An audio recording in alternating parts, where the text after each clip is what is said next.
Hello, and welcome back to the Phil Elverum Discog Breakdown. I am Alex, and with me is... It is Jake. Actually, it says Jimbo, Jake, in... Jimbo, either one is fine.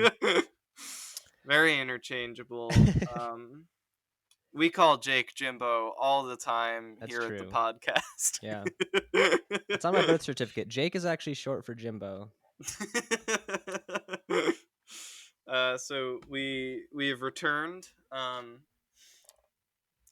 we're going to be talking about the several projects, three EPs and one compilation.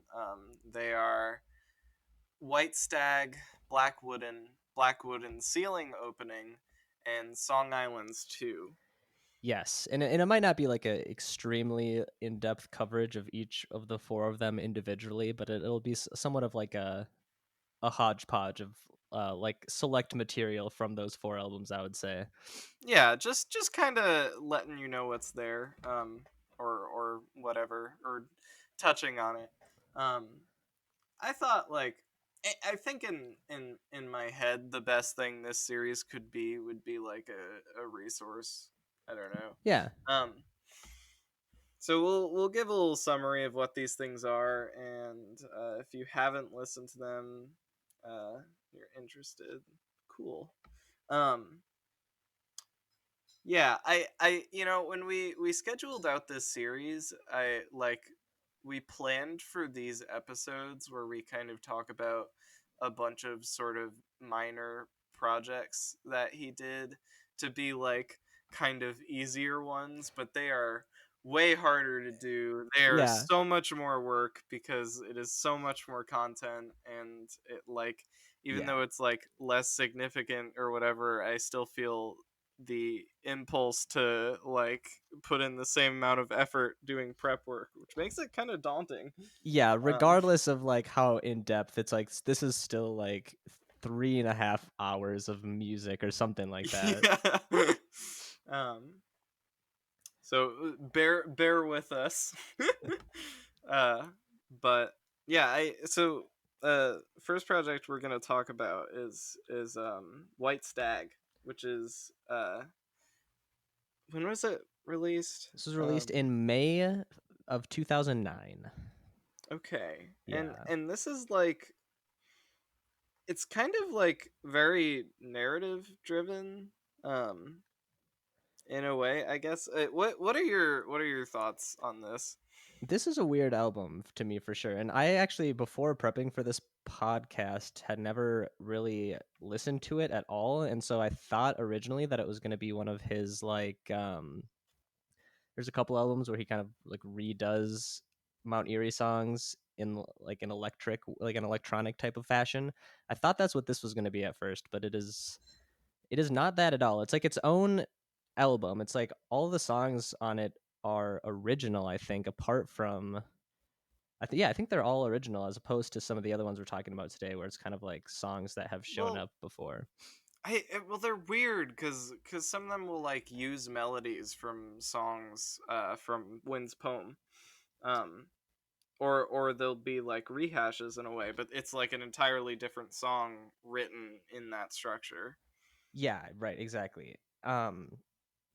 And apparently the story behind White Stag is the album was recorded inside an old building in Portland, Oregon, apparently on just like a 4 track.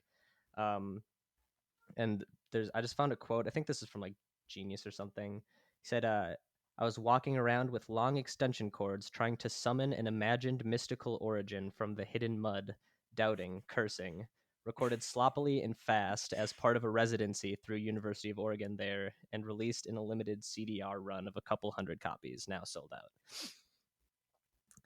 So yeah, I mean, it's sort of like it's really short. I think it's like less than 20 minutes. It's this kind of like mixture of these really stripped down, like typical folky type of songs, and then there's also sort of like some ambient, I guess you could say, like field recording type stuff. And I guess the conceit of it to me feels like he's like kind of in this just building in the middle of like a city, and he's kind of trying to like imagine what the exact same location was like in like prehistoric times or something, like looking out at the buildings and like watching a dinosaur walk by or something like that.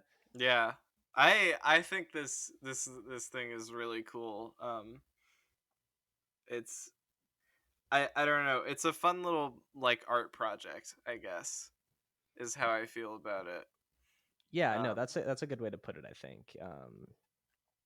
It doesn't feel like he said he recorded it sloppy and fast, and I guess I can yeah. sort of like see that, but not necessarily in a negative way. Yeah. I think it's like I don't know. I will say I don't like I think it's really cool. I don't necessarily think it's like an essential release from him necessarily, but if you're interested in the sort of like artistic development of this artist and kind of the process he went through in this time, which I feel was seems very transitional, like all these projects put together, and like even the Yeah, sort of mainline projects were really kind of moving from one thing to the next. that's a I good don't point. know, but also like very much staying. I kind of complain about this later. Staying in a sort of zone and tinkering with it and trying to figure it out. Like I do think that this music almost like this sort of mid period of his career, a lot of the music is kind of similar, and I do complain about that with Black Wooden, but yeah, I don't know. I think this project is cool.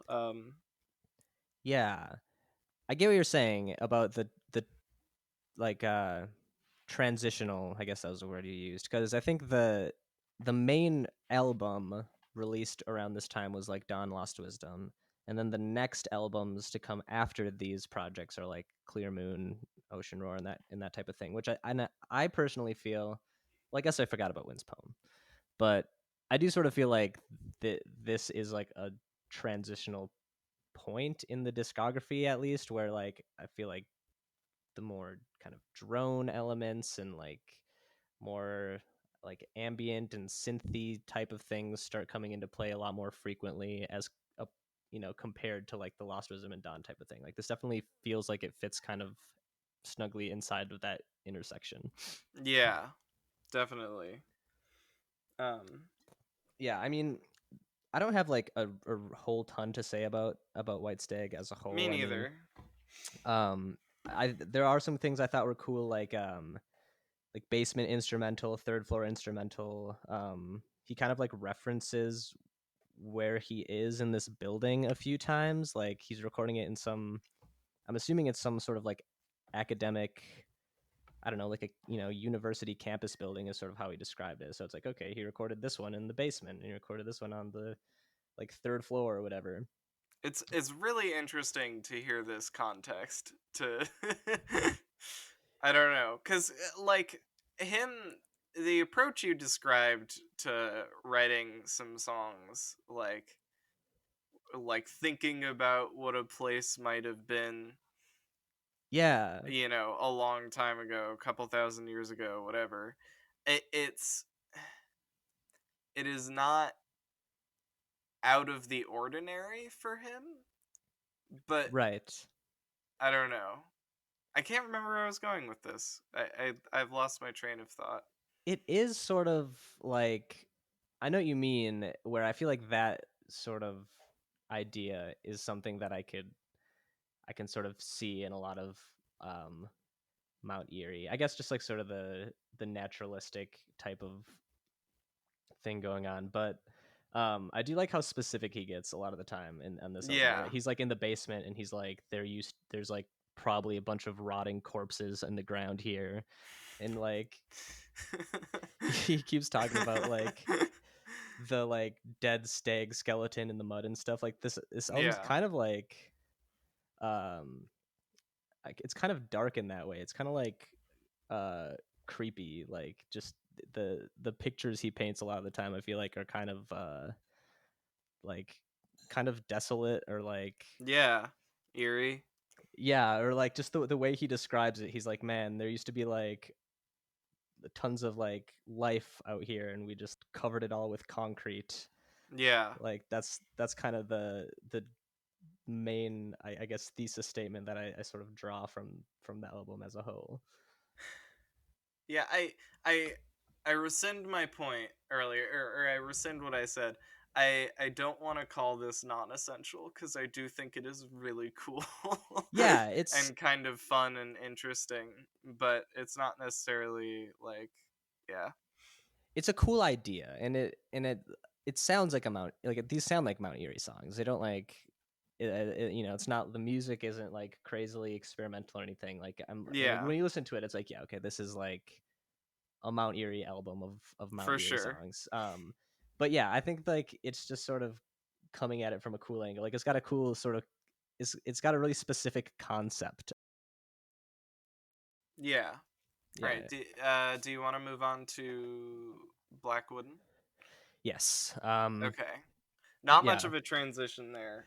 That's fine. Yeah. I mean, yeah, I don't have a ton to say about this one either. Like those two, Yeah. White Stag and Black Widow, I really don't have a whole lot to say about them. In fact, I think they're sort of similar albums in a lot of ways. Not in terms of like the concept or whatever, but just like how they sound, like the general vibe they give out, just as sort of like late 2000s Mount Eerie records. They're kind of Yeah. like sonically similar with the just how they sound, like the kind of acoustic drony elements. I think this is another one that was recorded for a specific purpose. Like it was some like record label was getting a bunch of artists to like kind of make little demo albums for them or something. So I guess that's sort of how this Hmm. album was made. Like also sort of spontaneous. Yeah. Um, So yeah, oh, like I found out what it's called. The Southern Records Latitude series is just like a collection of quote unquote session recordings capturing the transience and limitless expression of our modern world, whatever that means. Huh. It says they set them up in a studio in London, and they just had them like they just had a few artists like make a little album. I guess Ariel Pink made an album in the same for the same thing that this is for. Yeah. I this one that is interesting. This one I do like. I don't know. I think this as a project is less intriguing to me than White Stag, and kind of, I don't know. See, I only got to listen to it a few times. For some reason, it's been removed from Apple Music, and all the YouTube uploads of it I were unplayable for me for some Mm, reason when I went back to it earlier today to try to yeah, listen. Um, but yeah, I did listen to the title track, and I don't know, it really bothered me.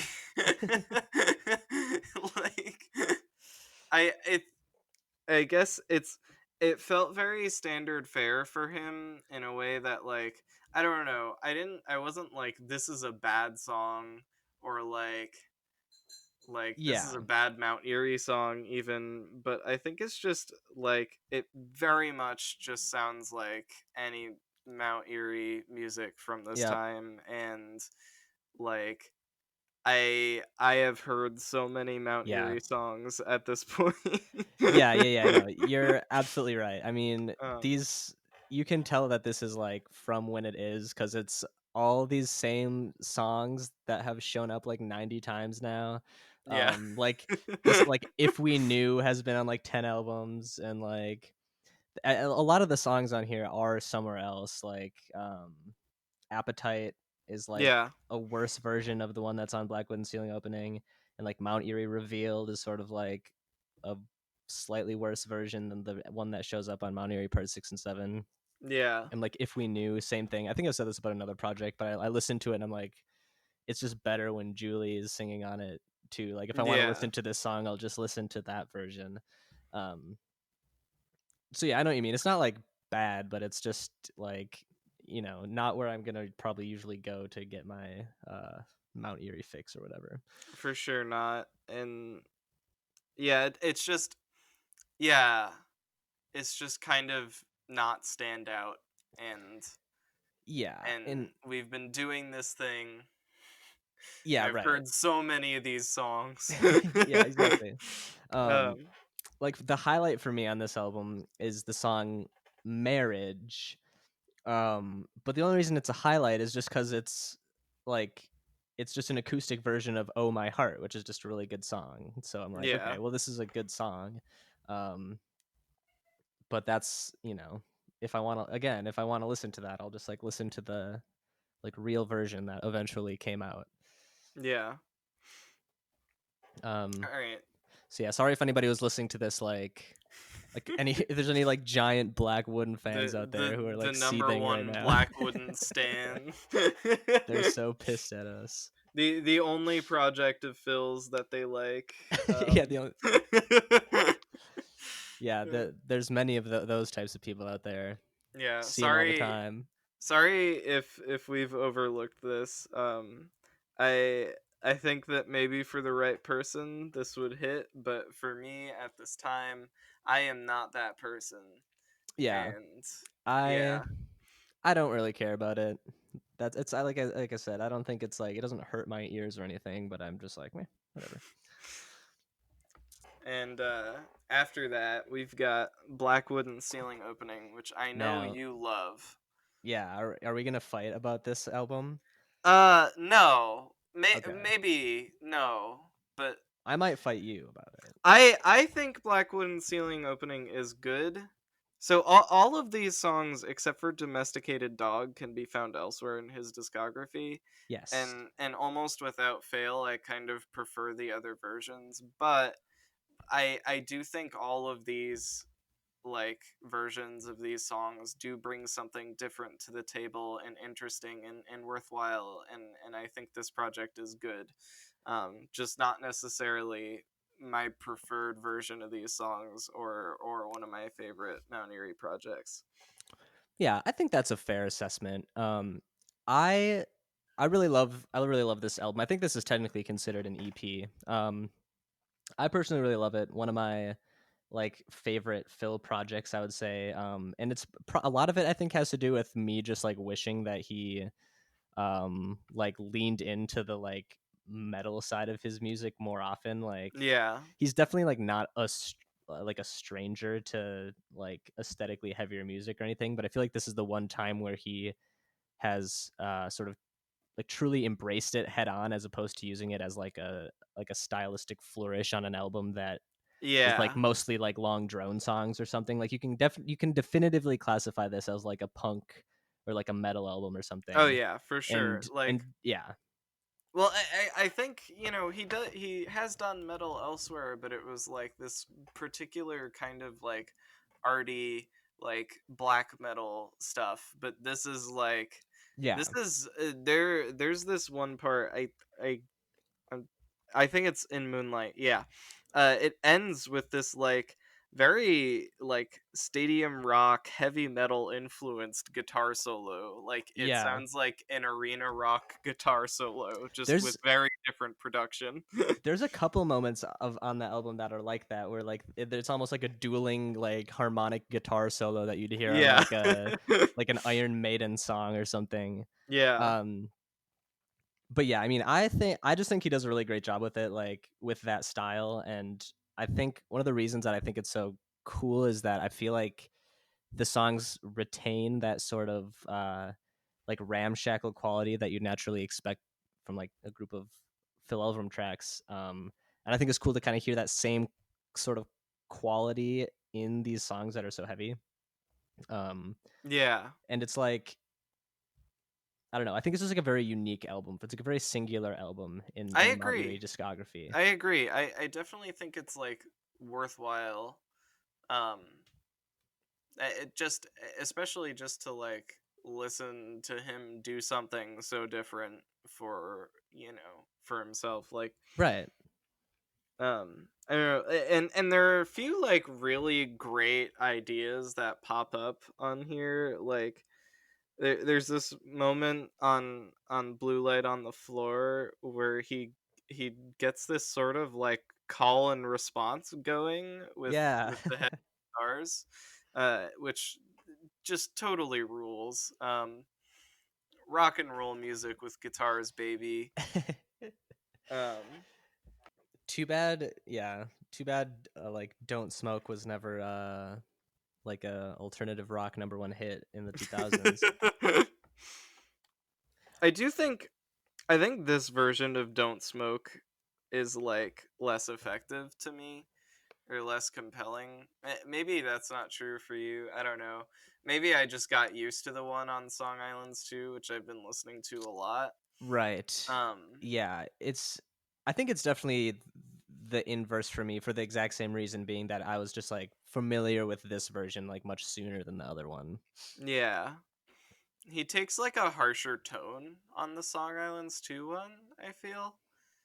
And or Yeah, I don't know, like something about it is more cathartic for me. Maybe it's just like I mean, that's for fair. one, like the production on Song Islands 2 is generally a lot cleaner than it is on this little That's true. project. Yeah, this is Um still like lo-fi music, I think would be a yeah, fair like assessment for it. it's like a muddy, punky rock I EP. I like the term muddy cuz apparently the phrase black wooden is sort of a play on like black metal, like the genre, and so I think it's like Oh, I think that's I funny. think that in itself is sort of like a a almost kind of what this sounds like. It's almost like a counterintuitive Yeah. natural feeling to it, even though it's like metal and it's still rooted in like that type of music. It also has that like existentialism and like talking about like the natural world and all that stuff that characterizes so much other Mount Eerie material. Yeah. So it kind of is kind of both. Yeah, kind of a sorry, like a separate point. I got a little distracted thinking about how domesticated dog is kind of bluesy. Yeah, I It's said it sounds like an indie rock song instead of like a. It is more like catchy or something. yeah, it's a really weird sound to hear this man singing over. Yeah, it is, and also I think his voice on this song is like is very strained. Like this is he doesn't really do much like screaming or anything that I Yeah, can really think of off the top of my head. But he gets sort of close on this song. Like his voice is like pretty strained. Like definitely. yeah, I don't know. It's like I feel like listening to this album is like standing on the like precipice of some alternate timeline where Phil went off the deep end and just ended up becoming one of those like satanic Norwegian black metal dudes whose guitar is shaped like a medieval battle axe or something. And I guess that's just like an image that makes me happy. Oh, that's really funny. But it also like vaguely suggests a timeline where he could have like made like essentially like a Black Keys song. Hmm. um, just in terms of like, I guess what I mean is more like a Black Keys hit, just like vaguely adjacent to what those songs are. I guess. I guess with like you're saying that domesticated dog has a sort of like bluesy quality. Yeah, but Yeah. it's also it's kind of poppy Right. too. Yeah. Yeah, no, that's definitely true. Um Just good. makes me imagine a Phil with a hit single, I guess. Yeah, this is as close as we got to that timeline Yeah. as well. What do you think is the closest thing that he has to like a hit song? I I don't know why, but I've always had the impression that a lot of people have heard I Felt Your Shape. Yeah. Yeah. Maybe it was in a movie or something. I don't know. I feel like I think it's has to be either that or the Glow Part 2 like title track. I feel like it's got to be one of those two. does Phil let his songs be in movies? That's a good I get question. the feeling maybe he doesn't. it would probably have to depend on the movie. Yeah. Um, I I don't think I've ever heard one of his songs in a movie yeah, personally. I don't think so either.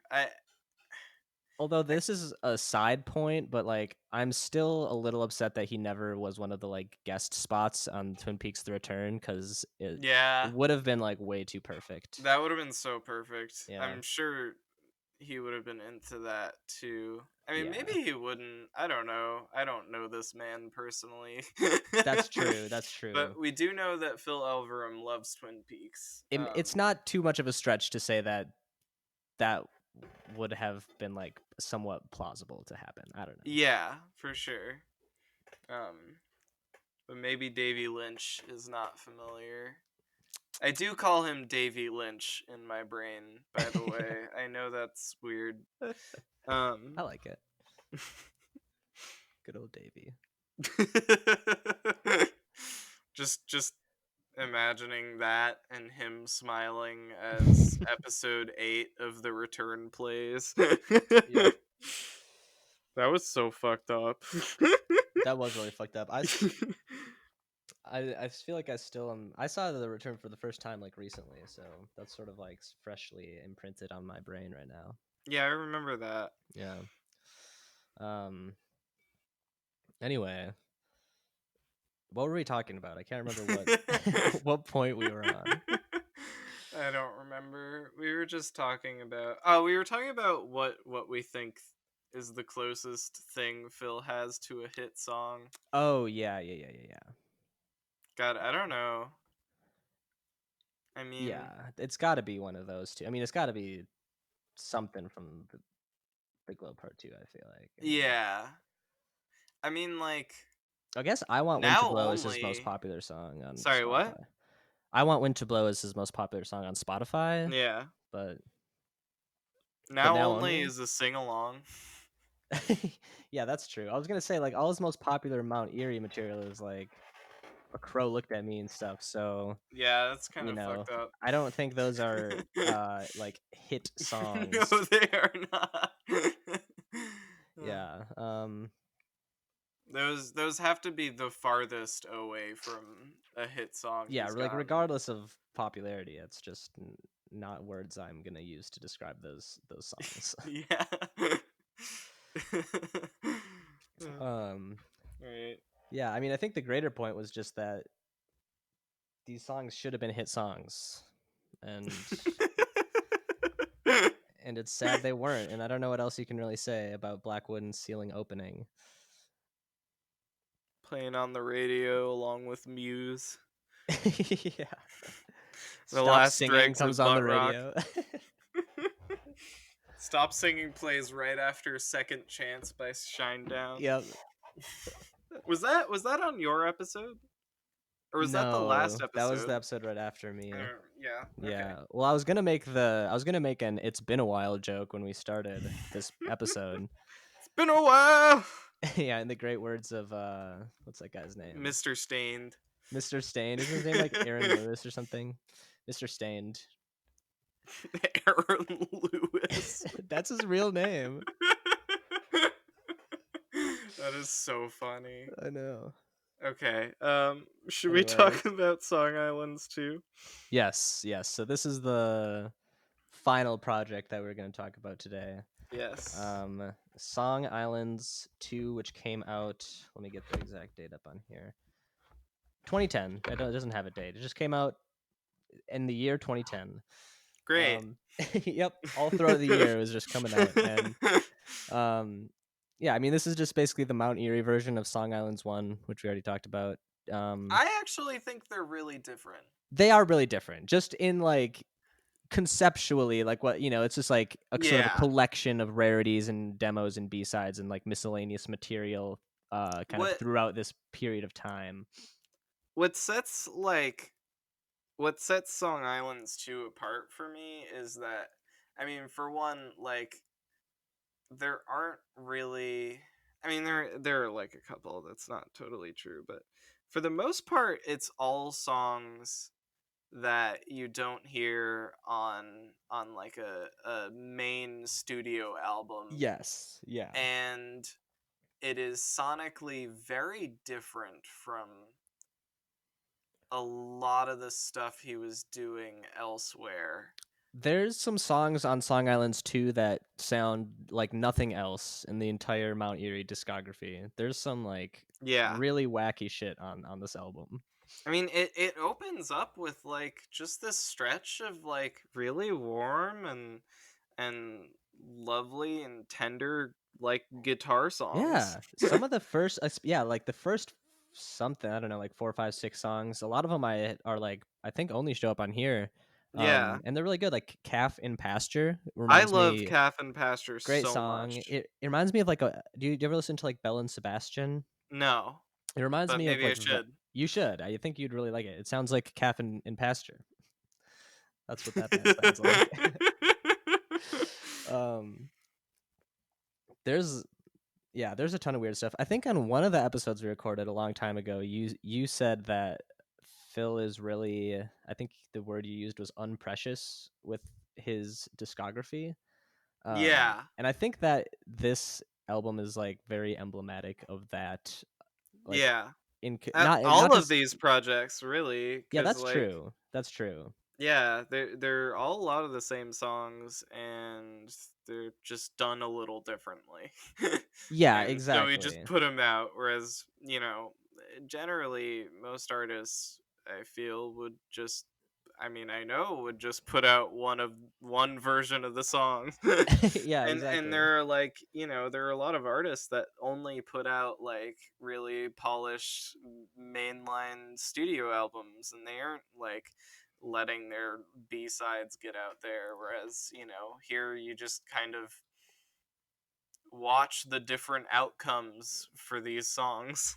Yeah, it really is. It is sort of like a microcosm of just how Mount Eerie sounded in this like time period, but like every different way that it sounded also. Like all the different Yeah. like because since it is sort of just I feel like collecting material from the era, it just sounds so different. Like there's so much different shit happening. Yeah. Um This is kind of like, I don't know. It can be a little like goofy to do this or passe or whatever, but earlier you compared this to the White Album by the Beatles, and I actually thought that was yes. really apt, because it really kind of like throws all these ideas up against a wall, and like, even when they don't totally work or they're a little sloppy or even like goofy, like, Yeah. it's still good to me. Like, It works. I like this whole thing, and it's long, and I'll just sit there and listen to the whole thing and not notice. Like, this is this has become one of my favorite Phil projects. I will say that now. It's really cool, and it's like I think part of why it has that like power, because yeah, I usually don't want to just sit down and listen to an album for 2 hours, but there's like enough change and like enough going on that is actually engaging for that long of a time, which is kind of crazy considering what it is, which is just like it's not really like a conscious album more than it is like Yeah, a compilation, and it still sort of works in that way anyway. it works as an album for Yeah. sure. And like, I don't know, like, you're right. Like, whenever it gets like a little bit too heavy, there's like a weird and funny detour, like Sentimental Song or Mystery Language, and Yeah. you just wouldn't expect to hear on a different Mount Eerie album. Yeah, and in fact, everybody, because I feel like a lot of people who will end up listening to this episode will not have heard the song "Mystery Language." Please like pause this episode and go listen to "Mystery Language." I almost don't even want to like spoil what it sounds like. All right, okay. Stop right now and do that. Yeah, yeah, yeah, yeah. And then, all right, Okay. welcome back. Welcome back. Welcome back. I'm happy to share in this experience with you. How did Uh you like that funky ass Mount Eerie song? the phrase joke funk song by the Mount Eerie guy is insane enough, but then the song is so good. It's a good. I mean, It listen, slaps. I don't listen to a whole lot of funk music in general, so Yeah, me you know, neither. We are not experts I'm on not a this funk sound. connoisseur, but if I was, I think I would like it if my funk music sounded something like this song. I this song has no business being as good as it is. And it almost makes me wish he had made more funk music. Yeah, I mean, it's got like a saxophone. It's got like these little like whispers. I don't know Yeah, what you'd we call them. definitely don't need this from Phil Elverum, but I do want it. On on Rate Your Music, this is like the lowest rated song on the album, and I'm just like, what a bunch of fucking nerds you guys are. The song is good as hell, and really Yeah, can't deny it. yeah. Um, yeah, it's got the funk within it, and Sorry, jumping off from that. I just this made me think of "Sentimental Song," another song from yeah, this album that it weird contains the song. line, "When was the last time you ate a hot dog?" Hmm. Which I have not stopped thinking about or laughing about for 2 months. Um, You know those? It reminds me of like those old commercials that are like including such hits as blah blah, blah. And it's like including such lines as "When was the last time you bought a hot dog? When was the last time you wrote a limerick? Why is there a picture of a penis on your fridge door? It makes me feel awkward whenever I'm in your kitchen." I feel like several of these songs represent like fledgling moments in the development of Phil's sort of like philosophy. Do you know what I mean? Like don't smoke, get off the internet, camping, and a sentimental song all like express this really unrefined version of like concepts that Phil has expressed better in the future and like in interviews and stuff. Like I've I seen him talk Yeah, about these themes. you're definitely onto something. Like I think of it in terms of sort of the same type of thing he's going for. I feel like on Sana, and a lot of the times where I feel like it's just like he's just describing like very mundane things, like, oh, there's like a factory that's like pluming smoke into the air, and there's like a rotting pumpkin on the ground, just like really normal shit that he's just sort of observing, and just like talking about what it is. And I think Yeah. this is sort of like that, but just like the things he's observing are just extremely strange. Yeah. Yeah. Which Um is like funny.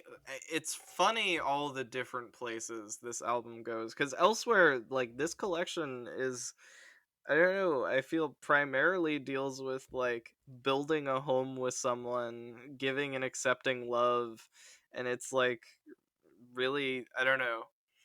I really appreciated that. I thought that was a really nice side of his work yeah. that I was glad I got to hear, as well as this bizarre side that includes a joke funk song and a song about eating hot dogs and penises on the fridge and Yeah, and then, I just some other like highlights for me. I wait, where is my notes on there's this song? fucking he covers no he reworks "We Are the World" on this album. Oh yeah, I forgot about that. Yeah. Um that's funny. I love like Get Off the Internet is like not a song that I'm like obsessed with or anything. Like as far as how it sounds, but I do love the like sentiment of the song because Me too. I should get off the internet, Yeah. honestly. And it's also like, man, how prescient this song is. Like came out originally in 2007. It's like, dude, you don't even fucking know. Like you don't, Yeah. but it's still He wrote this then, but it doesn't it like it feels like it's only actually relevant now. Yeah, back then it was definitely like Like in the it, past 5 years, it became really, really apt. well, yeah, it kind of so like there's another song right after it called Cooking.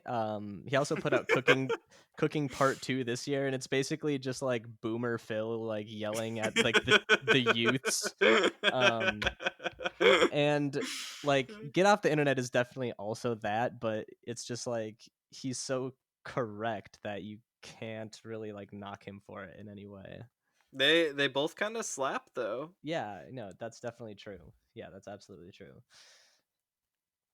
Um yeah, there's a lot of potential things to talk about with Song Islands too, but Sorry, that's what's so fun about it. just to clarify, earlier I accidentally called cooking camping.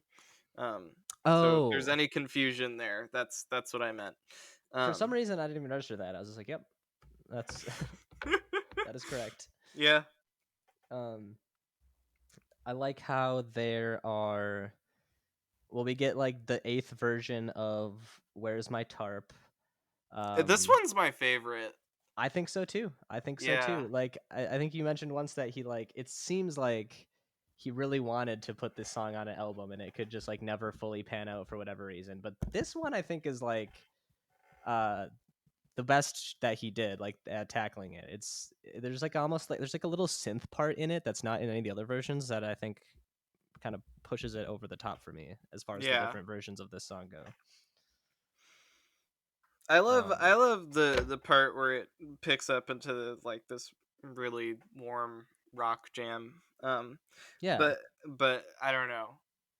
It was just like another kind of calf and pasture moment for me, I guess. Mm. Um, yeah, I never would have thought that Where Lies My Tarp would be like a really nice warm love song. But it is, and it's great. Um, and it belongs here too. Like, This is a good spot for it. A good yeah, like final resting spot for where is my tarp. So I want to say this is the last time it shows up anywhere. I think so. Um, yeah, At I least in love the. terms yeah, yeah, yeah. No, you go first. I was just going to say I think it's latest in terms of like uh recording. I know that that version came out on like the Glow Part 2 disc 2 like a few years ago, but I think that still was recorded before this version, so it doesn't really count. Yeah, I love the approach towards love he takes on these songs. Like I very much identify with it, and just the like sort of sense of peace and warmth and surrender that he communicates. I really fuck with that vision It of is nice like a lot of romantic the relationships, and totally. yeah, There's a lot of I mean I agree. I think there's a lot of I guess you could say I don't want to the word that is coming to my head is like cutesy, and I think that's not necessarily what I'm trying to say, but it's like the way that he talks about these things on a lot of these songs seems a lot more like light, I guess, than it does elsewhere yeah, like in his absolutely, discography. yeah. Like the whale song. I um love I Will. yeah, such a good song. It's such a weird, like, it's kind of like a traditional folk song in a way. Yeah, I guess that's not really a love song, but it's still like I mean, um it kind of is though. Like it does. I don't know. I think it is part of that. I can't remember why. I should look at the lyrics, but well, I definitely felt that way. it's like I mean, from what I remember, I'd also have to look at the lyrics. It's like a little story about a guy who's like going fishing for whales, but it's not in like a I'm gonna kill the whales. It's more like the whale like talks to him at the end, I think. It's like Yeah. it's almost like a cartoon or something. My house burned down last night and I killed my friends in a fight. Oh, is that like the lyrics from that song? He literally, yeah, he says Oh. that. Wow, I was way off. It's like, yeah, the Uh, song's really cutesy, and then it's like, "My house burned down" is the first line. Killed my friends in a fight. Yeah, okay. That's just a really funny thing to hear coming out of his mouth. I like the little whale voice. Um, or no, just kidding. That's not the whale talking. Never mind. The whale does talk at the end though. Yes, he does. He I'm your says, heart. I'm a whale. "You know it's me. I'm your heart. I'm a whale. I'm the bottom of the deep black sea. My mouth is wide and toothy." Yeah, that's so good. It is very quintessentially Phil, like the way that he wrote this and the things that he chooses to like explore. um I have so much affection for this song. I love Genevieve's backing vocals. Yes. It's just real good. Yeah. I think that's one of the original songs on here. Like I don't think that one's anywhere else in the Discog. Yeah. I will say another thing I wanted to bring up, this version of In Moonlight. I think there are also several versions of In Moonlight, at least 3 or maybe even 4, but I think this is once again the definitive version of In Moonlight in my opinion. Um I feel that. I think I agree. yeah, it's I think it's like, you got the Black Wooden Stealing opening version, which is like very heavy. Um but I think in what's the other, I think this song is somewhere else too, but I think this version really kind of walks the line of like being kind of heavy and also like acoustic, and there's some like really nice like kind of haunting piano in there.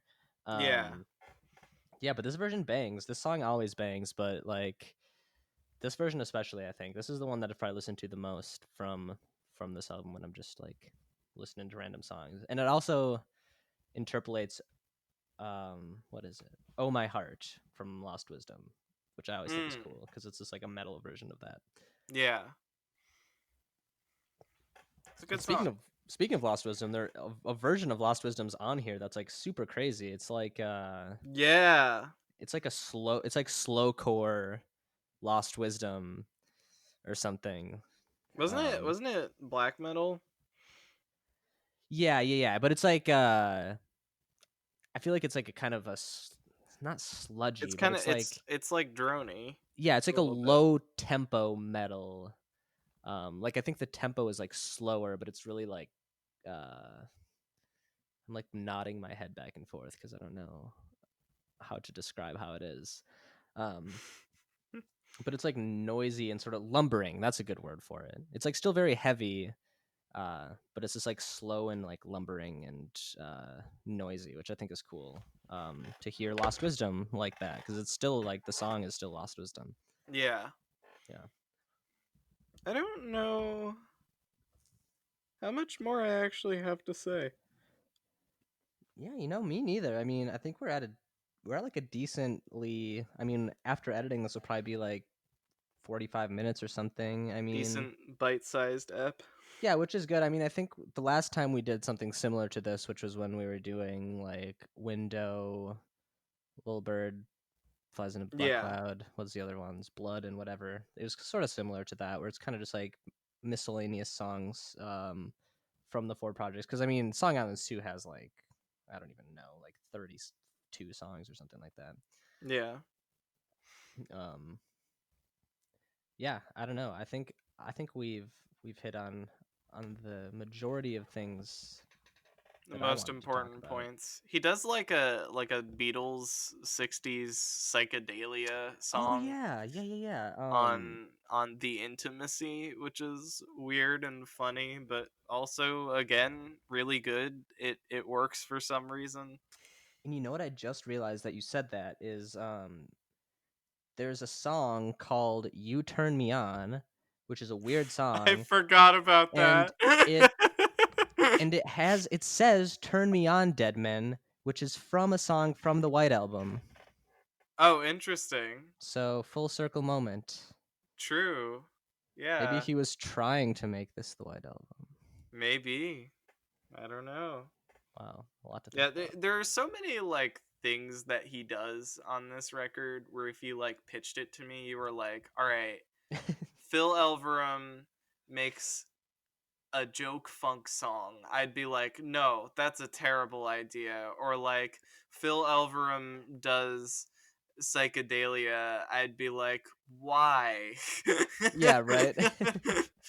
But I'm so glad that these songs are out in the world and that I can listen to them. I it's really enjoy this it's project. a really great album. I think it honestly think it took us both sort of by surprise because I don't know about you, Yeah, but I really hadn't heard much of this at all before, listening to it for this I podcast. I had not touched it at all, and I was honestly kind of like not looking forward to it a little bit for essentially the reasons why I didn't like Black Wooden. Yeah, and you And thought it was just gonna didn't be like a long version of that, basically. yeah, and also didn't even I didn't really like Song Islands either that much. Yeah, it's definitely more spotty than this one. Yeah, but this I love this project. I definitely think it's really worth listening to. Yeah, highly recommended. Um Um, yeah, I mean, as far as like the individual songs, I think I've touched on all of them that I think I really like. A lot of the songs I really like are songs that just are on a bunch, like Cold Mountain is always really good, and yeah, that's true. like what else? I mean, there's a bunch of songs like that.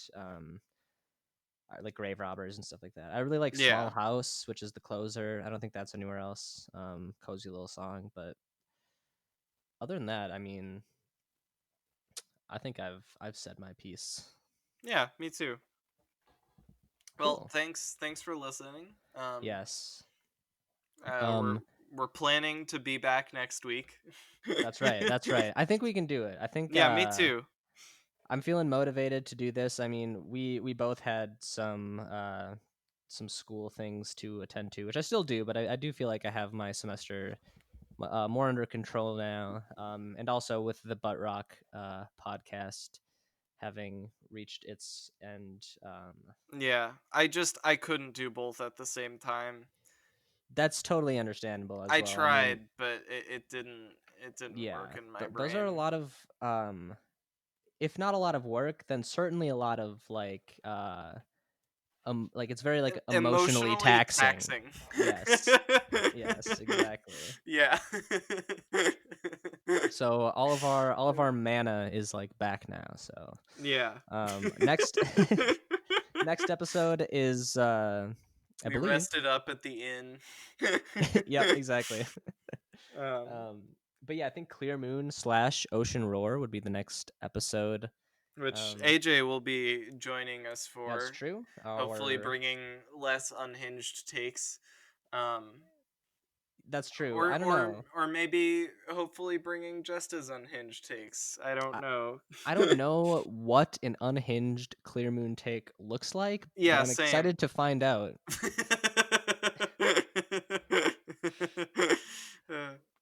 Yeah. All right. Well, All right. if that's all, Godspeed, and we'll catch you next time. Okay. All right.